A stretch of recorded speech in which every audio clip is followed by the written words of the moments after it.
Songs podcast. We're your hosts, Dan and Andy. Today's Groundhog's Day, Andy. Yes. And someone's birthday, right? Shadow.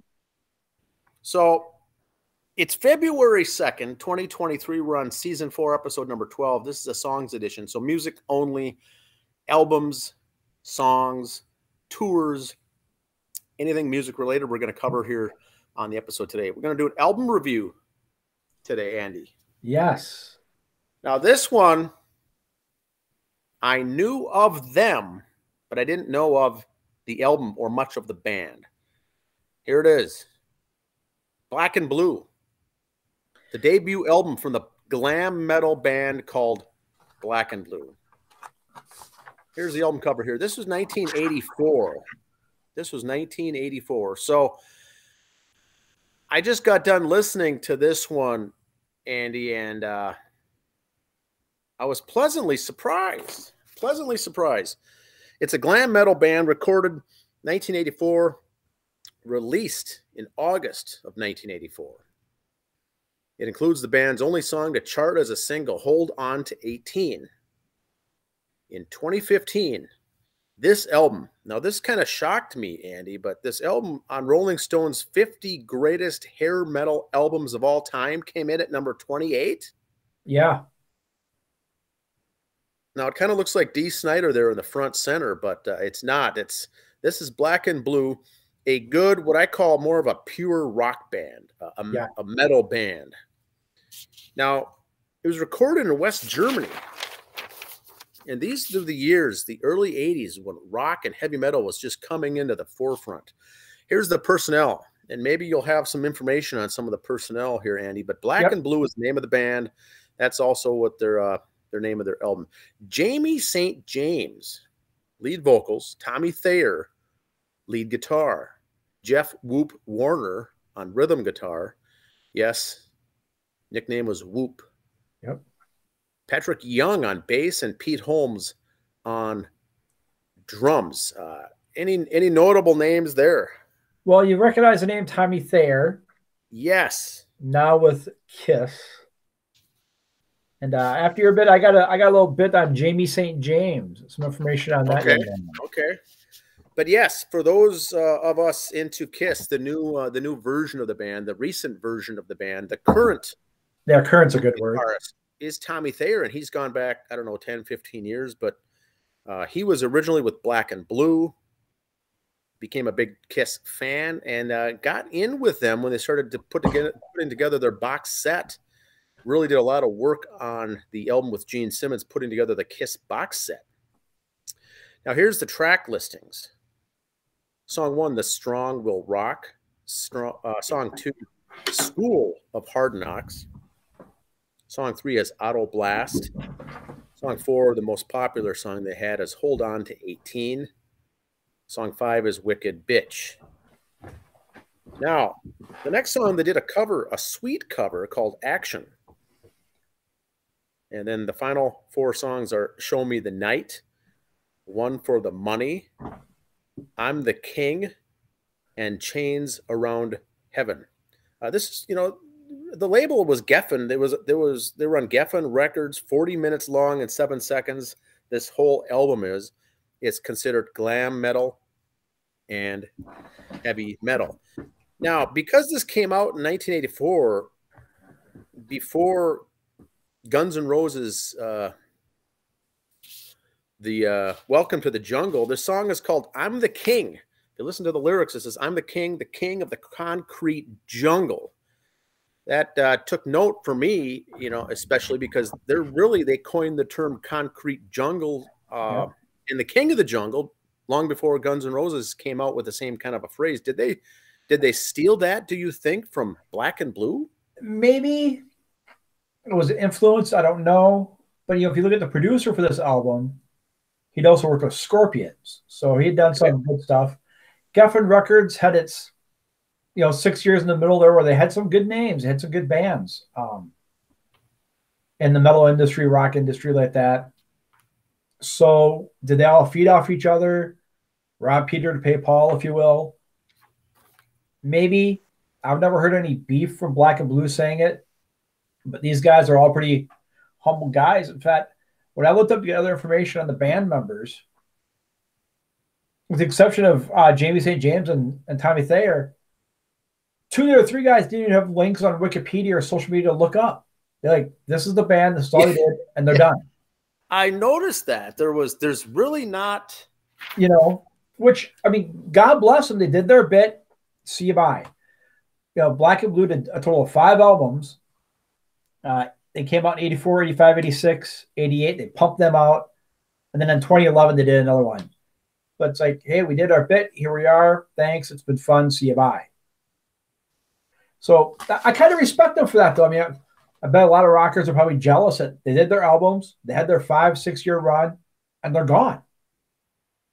Went back to society. Went back to I love it, and I knew of Black and Blue, heard of them, never bought anything from them, never, I heard some of their stuff, I didn't know it was them. Yeah, but all of their songs, 9 of their 10 songs, I think are very good. The cover, by Sweet, it's different. Of course, I'll give you that. But the whole album you can listen to straight through. It's one of those. Right. No instrumentals, no love ballads, straight through 40 minutes. They're all 4-minute songs, essentially. It's good to go. Now, you've got some notes, I see. Yeah, I got notes on. Oops, how do I go to screen here? Click. There's Jamie St. James, lead singer, just recently had a birthday, born January 27th, 1960. Okay. Vocalist and primary songwriter for the glam metal band Black and Blue. He served briefly in the mid-2000s as lead singer of Warrant. He filled in for Jani Lane. Yes. For Warrant. Okay. Yeah. Until Jani Lane returned. So he did one album with Warrant back in 2006. Born Again. And he did some writing with them there. Growing up, he always wanted to be a drummer. He wanted to be a drummer. Thought it'd be great to be a rock band drummer. At Cleveland High School with some classmates, they formed a Molly Hatchet-inspired tribute band. Interesting. So, and they did a ZZ Top cover of the song LaGrange. So that's the kind of stuff he did younger. High school, he met fellow musician Tommy Thayer. So that's where that all started. His buddies with him since then. Okay. St. James also played drums in a Kiss tribute band called Cold Gin, where he did the role of Peter Criss, and Tommy Thayer, of course, was Ace Frehley in that same Cold Gin band. He wrote a song with Kiss with Gene Simmons and Scott Van Zandt called In My Head, which appeared on the Carnival of Souls album. I remember that song. Okay. So, aside from Black and Blue, he's been in other collaboration bands. But you talked about the hook with Gene Simmons. Their 2004, or I'm sorry, 86 album Nasty Nasty and 88 In the Heat were produced by Gene Simmons. Wow. So crossover. Gene kind of had his eye on these guys for a while. Did Gene's influence give him the popularity for those few years? Who knows? That's kind of where the Gene Simmons, Tommy Thayer connection came up. Why Black and Blue disbanded? Was it just lack of sales? Was it album company, Geffen? I'm going to say Geffen because Geffen kind of blew up at the, melted at the time and lost a lot of stuff. So I'm going to go with that. I don't know for sure. But Black and Blue, very, very good band.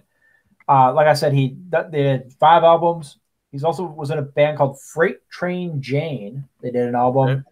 He did the one with Warrant in 2006, and he also had a solo one in 2001. So if you look up Jamie St. James, look up some of his stuff.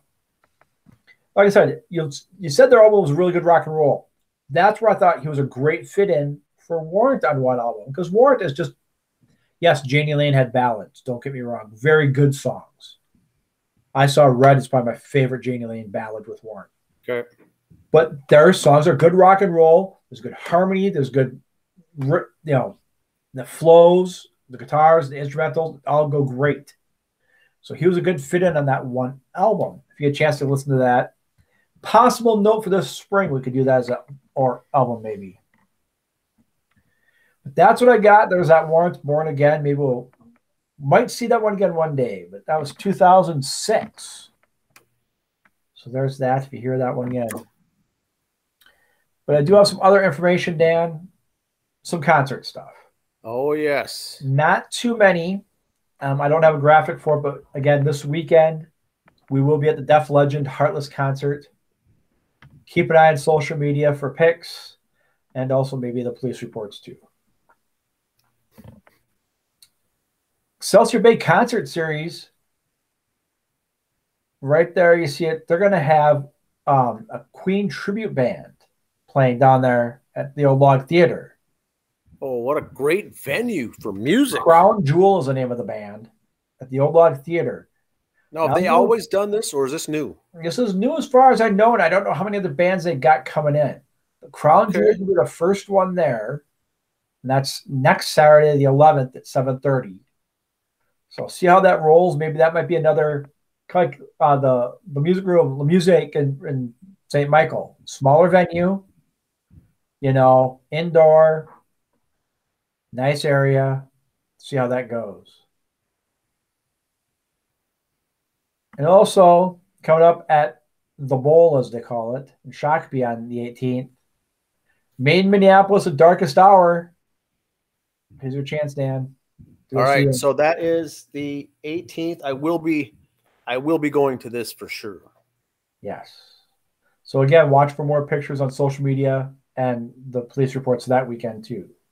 And we've got to remember now, these two bands toured with each other in 86 or 87, I believe. And this was this was the lineup. I mean, Megadeth opened and Iron Maiden was the headliner in back-to-back shows. And this is two bands doing the same thing here.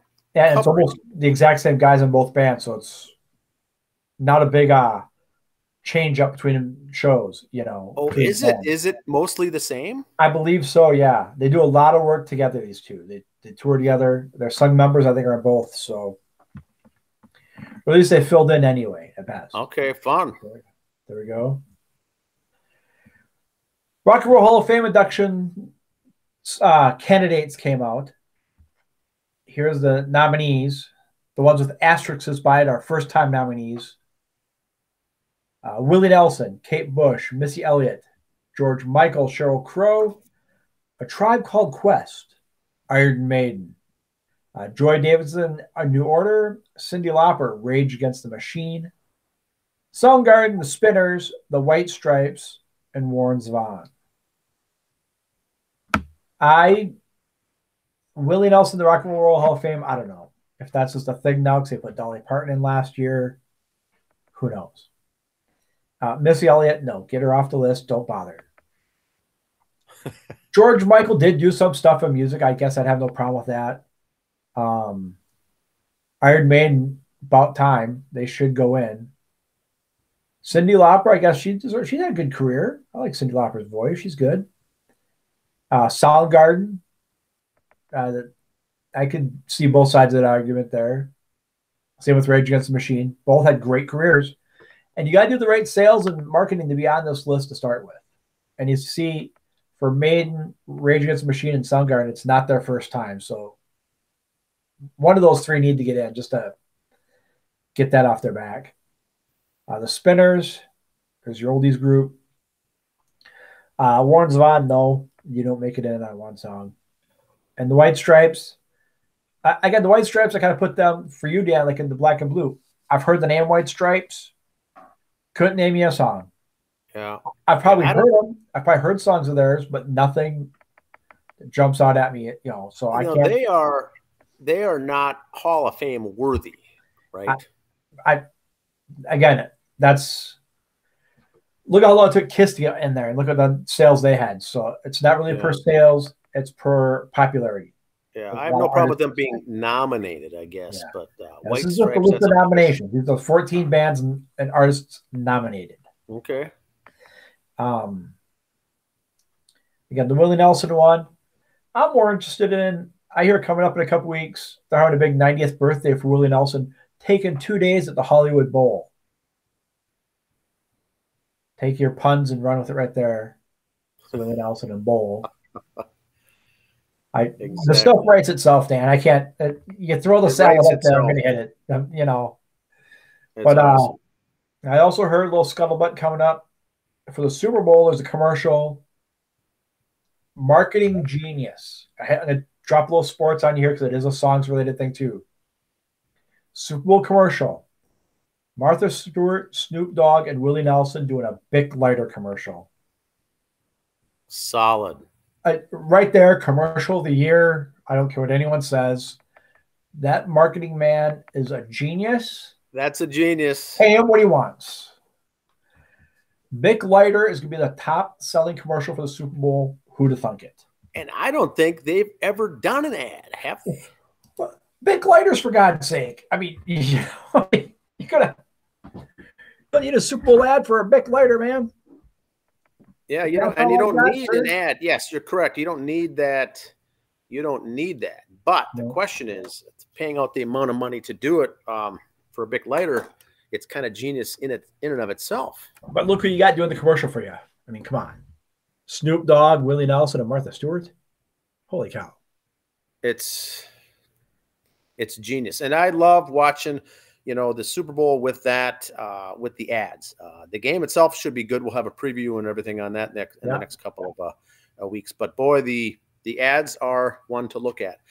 So if you have recommendations or ideas for future bands or albums of the reviews or tours, jot them down, put them in the comment section below.